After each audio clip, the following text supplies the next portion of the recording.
baliwala naman yung ganda ng laro mo kung talo pa rin kayo. No? So, useless din. So, pero mag-regroup lang kami, papahinga kami ng one day, and then prepare ulit kami for next game against TNT.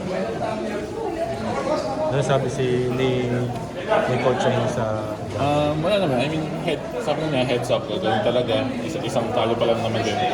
And syempre, kailangan lang namin mag-regroup talaga and kailangan namin makabawi. Kasi magkikita pa rin naman kami sa second round. So, magbibigay na namin yung double effort. Syempre, magtatabaho na lang kami para at least makabawi kami.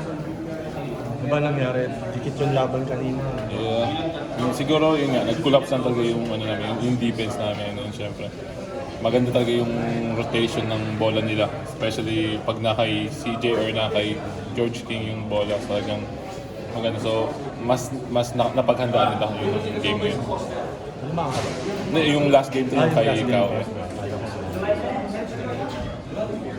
Okay, Thank you.